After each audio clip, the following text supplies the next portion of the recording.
தனி பெருங்கருணை அருட்பெருஞ்சோதி எல்லா உயிர்களும் இன்புற்று வாழ்க கொல்லா நெறியே உலகமெல்லாம் ஓங்குக வள்ளல் மலரடி வாழ்க வாழ்க. அற்பது சொல்லுங்க சாமி. வணக்கம். வணக்கம். எல்லாம் செயல் கூடும் என்னானை அம்பலத்தே எல்லா வல்லாந்த ஏத்து. சென்ற வாரம் நம்ம இந்த அகவல் பாராயணத்துலேருந்து ஸ்டார்ட் பண்ணோம். முதல் 4 வரைக்கும் விளக்கம் ஸ்டார்ட் பண்ணி கொடுத்தோம். அதுலேயே அப்படியே அவர் பக்தி, அவரோட பக்தி தானே ஃபஸ்ட்டு ஸ்டார்ட் பண்ணார். அவர் கந்தக்கோட்டம் போகிறதுக்கு இது போகிறதுக்கு அவர் முதல் நம்பினது முருகப்பெருமானை தான் நம்பினார் ஃபஸ்ட்டு ஜோதி வடிவத்தில். அதை பற்றி விளக்க சொல்லிவிட்டு அடுத்தது இந்த பாராயணத்துலேருந்து ஒரு 4 வரைக்கும் விளக்க சொல்லணும். முதல்ல பக்தி எப்படி பண்ணுன்னு கேளுங்க. பக்தி பக்தி நிறைய விஷயம் இருக்குல்ல, வழிகள் இருக்குல்ல. வழி இருக்கு. மார்க்கண்டேயன் பக்தி. பக்தி எப்படி பண்ணணும், பக்தி உங்களுக்கு தான் பண்ண தெரியாதுட்டாரு. எப்படி பக்தி பண்ணணும்னா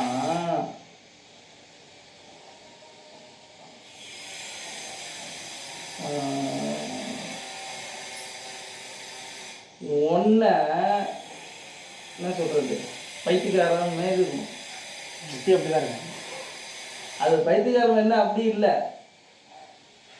சரிங்களா? இப்போ இதுல நம்ம இன்னொருத்தவங்க என்ன சொல்கிறது, இவரு தெரியுங்களா,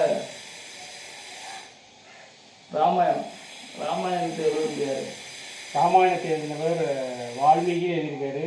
அதை விடுங்க, வால்மீகி இங்கே தமிழில் கம்பர் அது மொழி தெரிஞ்சு. அதை விடுங்க, யார் எழுதின முதல் ஸ்டார்ட்? வால்மீகி. முடிங்க. எழுதினார் இல்லையா? அவருக்கு எப்படி அது அவருக்கு உதவி மாச்சு. வால்மீகி வரலாறு எப்படி? அவரு ஒரு திருடர், வழிபோக்கில் அடிச்சுட்டு போய் வீட்டுக்கு மக்களுக்கு கொடுத்தாரு. அந்த கதையில் ஒன்று வரும். எப்படின்னா, பெரிய முனிவர் அவர் ஏதோ அவருக்கு நிதி ஏதோ கொடுக்குறாரு, அவர் வேணாங்கன்னு மறுக்கிறாரு. ஏங்க வேணாங்க மறுக்கும்போது, இது பாவப்பட்ட காசுப்பா, எனக்கு வேணாம் அப்படின்னு. இல்லையே, மக்கள் கொடுக்குற காசு தானே, அப்படி பாவங்களா, எனக்கு வேணான்னு மறுக்கு. இவர் கேட்குறாரு ஊருக்குள்ள, ஏங்க என்னங்க உங்கள்கிட்ட தான் காசு வாங்கிட்டு போனால், உங்கள்கிட்ட தானே பொருளை கொடுத்தேன், நீ எப்படி என்ன பாவம் சொல்லலாம் அப்படின்னு. உனக்கு முடியல, திங்க முடியல, எங்கேயாவது கொடுத்த உன்னை மிஞ்சி போச்சு வந்து கொடுத்தப்பா, அது எனக்கு எப்படி பாவம் வரும், நீ தானே கொடுத்த அப்படின்னு அவங்க சொல்லிக்கிது. என்னடா இவன் அப்படி சொல்லிட்டாங்க. அப்படி வழிப்பறி பண்ணி தான் அவங்க கொடுக்குறான். அப்புறம் பொண்டாட்டி பிள்ளைங்கிட்ட, என்னடி எல்லாம் இந்த காசு இருந்தாலும் பாவம்னு சொல்கிறேன், எப்படி அப்படின்னு. அதெல்லாம் எனக்கு தெரியாதுப்பா, என்ன நீ கட்டிக்கிட்டு வந்த, நீ திருடிட்டு வந்தாண்ணா, வேலை செஞ்சு வந்தாண்ணே, அப்படி எனக்குண்ணா, நீ எட்டாவது போட்டால் நான் சாப்பிட்டேன், எதுக்கு எனக்கு வரும், உன் கடமைப்பா, நீ திருடிட்டுப்பா, வெட்டுப்பா, வேலை செய், எப்படியே போட்டு சோறு போடுமா, நான் தைக்கப்போ எனக்கு எப்படி பாவம் வந்துடும் அப்படின்னு. அப்போ திரும்பி அவர்கிட்ட போனேன். இந்த இப்படி சொல்கிறாங்க எல்லாமே ஐயா அப்படின்னு திரும்பி மறுபடியும்போது, இதை எப்படி நம்ம நிவர்த்தி பண்ணுறது, தீர்க்கிறது? அப்படியா, இதுக்கு ஒரே ஒரு வழி இருக்கு, பக்திக்கு சொல்கிறேன். இது ஒரு மரம் இருக்கு, மாமரம். இந்த மாமரத்தை பார்த்து மாமரம்னு சொல்லிட்டு இருக்கு, சரியா? பைத்தியகாரத்தனத்துக்கும் பக்திக்குள்ள வித்தியாசம் இருக்குது. இப்போ அவர் மாமரத்தை பார்த்துட்டு மாமரம் ஒரு சொல்லிட்டு இருக்காரு. மாமரம்னு சொல்லிட்டு இருந்து அவங்க போயிட்டாங்க. அவங்க சொல்லிட்டே இருக்கான், இவன் சொல்லிகிட்டே இருக்கிறான். எப்படியே ராமன்னு சொல்லிட்டு இருக்கான். மாமரம் சொல்ல அது ராமாவில் போய் முடிஞ்சிடுச்சு. இப்போ ராமாயணம் அவன் அந்த பக்தியை பண்ணி ராமன் அவதாரம் எடுத்து இவன் எப்படி வந்தான், எப்படி போகணும், எப்படி ஒருத்தனுக்கு ஒருத்தர் இருக்குன்னு ஒரு காவியமே எழுதுறான். எது? அந்த பைத்தியகாரதனமான பக்தி. அவன் வந்து இது இப்போ அவன் யோசிக்க அறிவு வேலை செய்யல. இது எப்படி நம்ம அந்த மாமரம்னு சொன்னா எப்படி நம்ம பாவம் எப்படி போகும் நம்ம யோசிக்கல. அவன் அந்த அறிவு வேலை செய்யல. அதான் பைத்தியக்காரத்தனம் இருந்தது.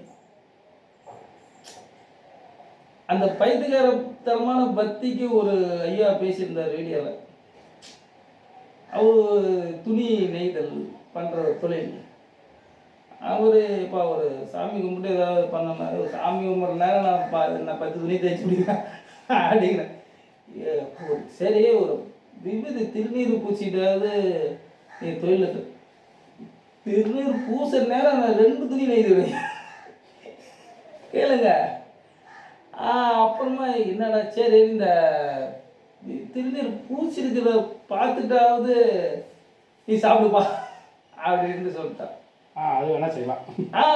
அது ஏன்னா எழுத்து கடைக்காரன் பண்ணுறவரு அவர் பார்த்துட்டே அவர் எப்பயும் போட்டிருப்பாராம். இது பிரச்சனை வைப்பாங்க பண்ணிட்டே போய் பார்த்துட்டு சாப்பிடலாங்க பிரச்சனை கொண்டு வந்துட்டாங்க.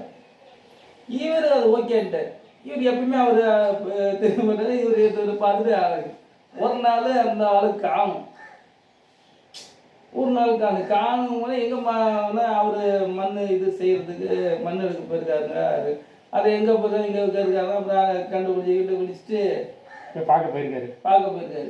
மண்ணு நோட்டுறப்ப புதைய கிடைச்சிருக்கு.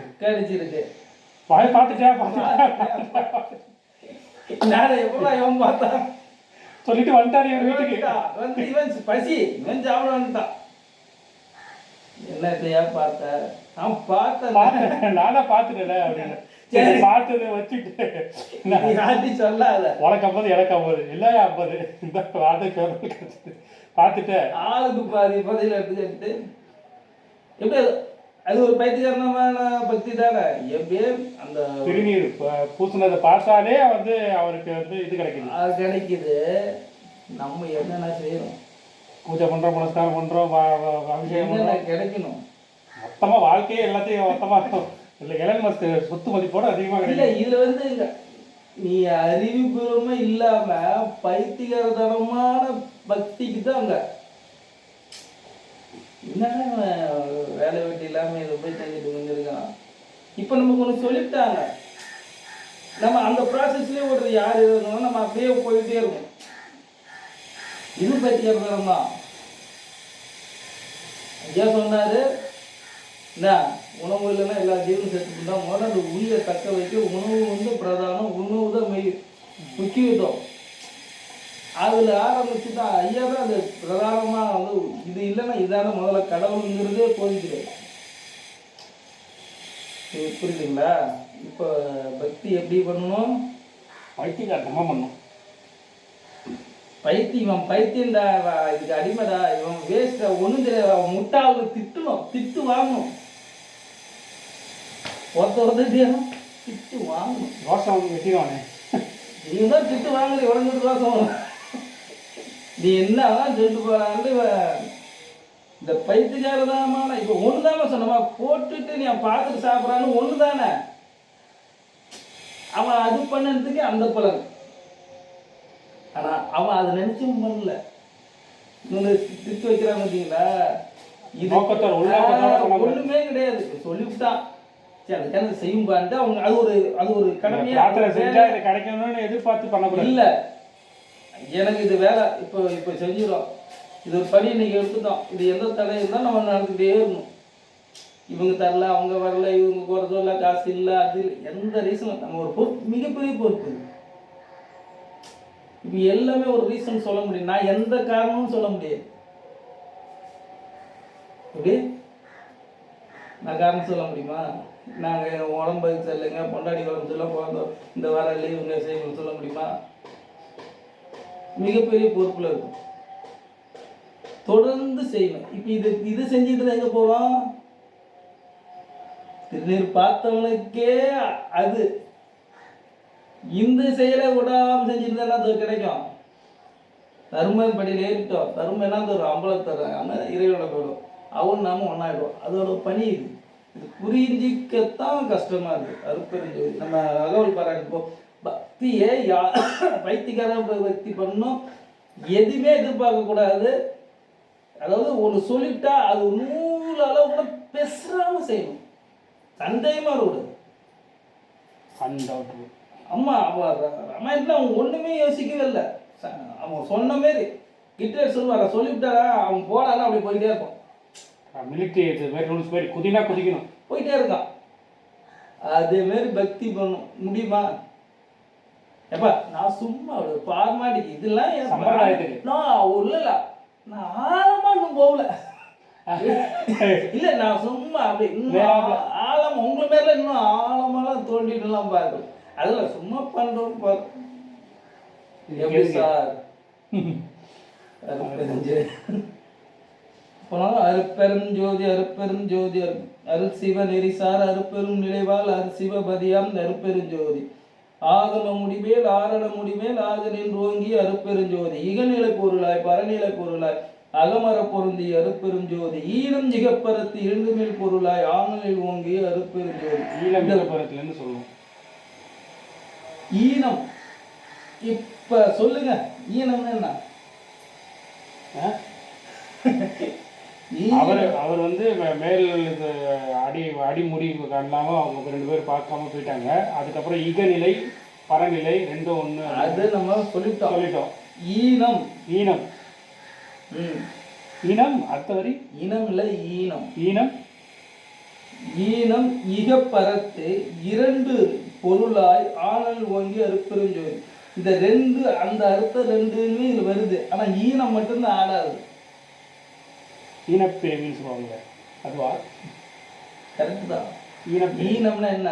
குறைந்த கீழ்மட்டமான ஒரு ஈனப்பையப்பா, ஒரு மட்டமானவன், ரொம்ப பிசினாரி, ரொம்ப கஞ்சத்தனம் குறைவானவனா ஈனப்பையப்பா, ரொம்ப ரொம்ப மட்டமா. இப்போ நம்ம இப்போ பப்ளிக்ல இருக்குமா என்னப்போ ஒரு லேடிஸ் இருக்காங்க பார்க்காம கூட இவன் எப்படி நடந்துக்கிறான், ஒரு ஈனத்தனமா நடந்துக்கிறா சொல்லல ஈனம்.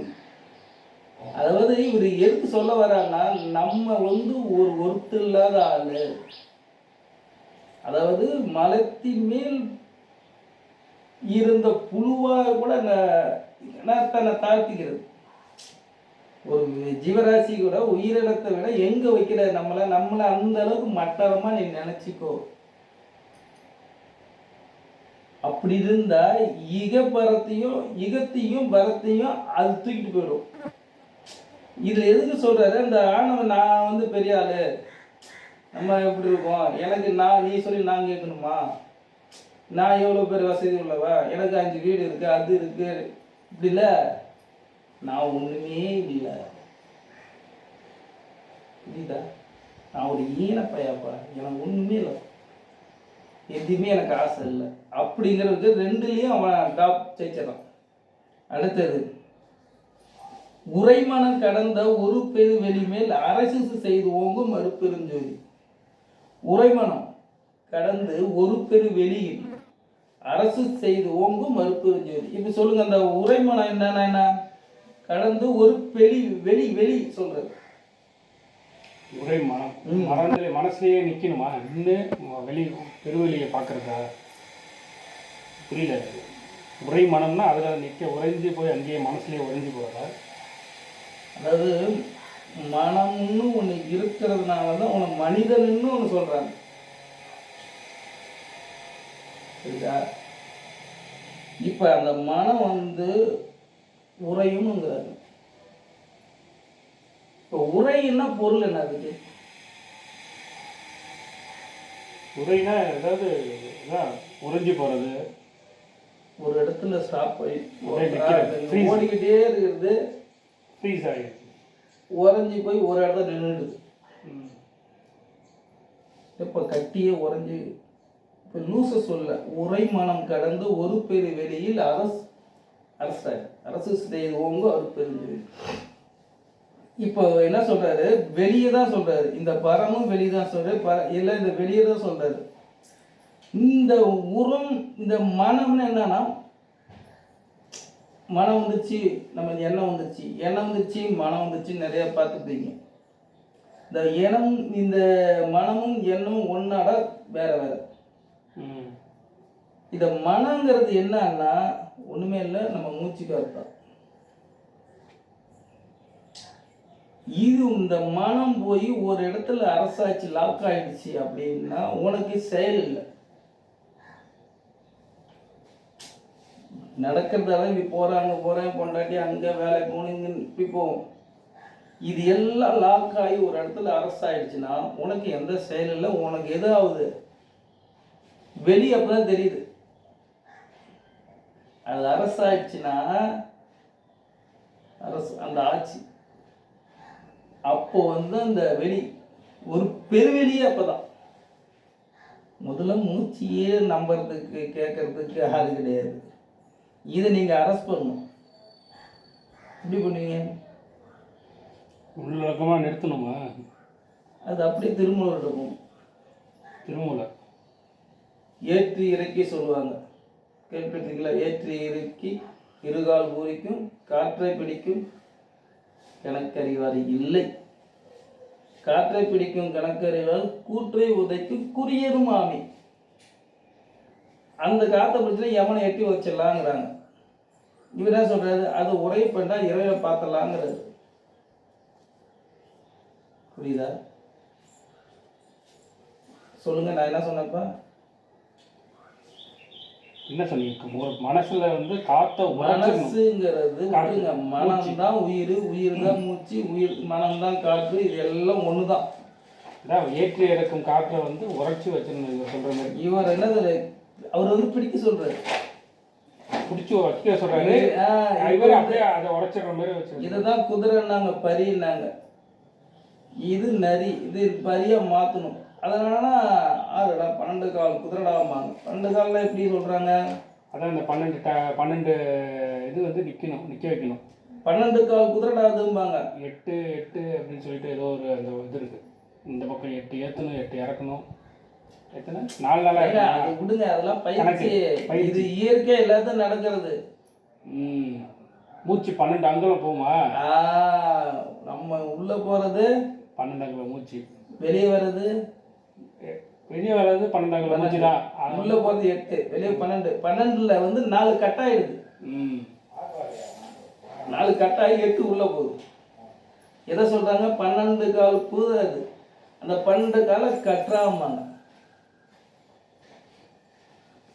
ஐயா உள்ள வாங்க. 12 கால் கட்டின பிறகுதான் என்ன ஆகுது?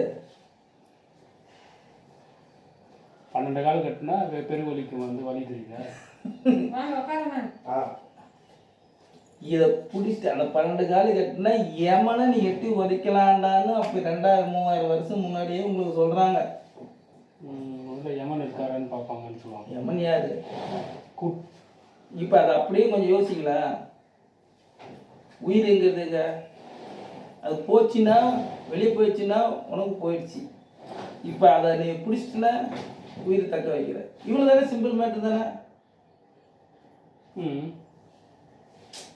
இப்போ உயிர் போயிடுச்சுப்பா, அவர் அடிப்பட்ட உடனே அவர் உயிர் போயிடுச்சுப்பாங்கிறவங்க இல்லையா? எதை உயிர் போய் சொல்கிறோம்? போச்சு. அதை தானே சொல்கிறாங்க. அப்போ உயிர் எதை சொல்கிறாங்க? இப்போ இவர் என்ன சொல்கிறாரு? இது கட்டிடுறாங்கிறாரு. இப்போ எப்படி வெளியே போகும்? அங்கே தான் இருக்கும். இது கட்ட தெரியாதுன்னா உங்களை சொல்கிறார் குற்றச்சாட்டு.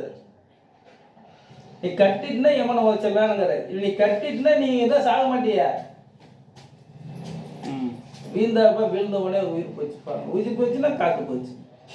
இந்த காற்று தான் உங்களை கட்ட சொல்றது. கட்ட தெரிஞ்சுட்டா நீ ஞானி. கட்ட தெரியலன்னா அஞ்ஞானி. இப்போ என்னன்னா உயிர் போயிடுச்சுப்பா, பணம்பா, செத்த பணம். அவங்களுக்கு வந்து என்ன சொல்ல முடியும்?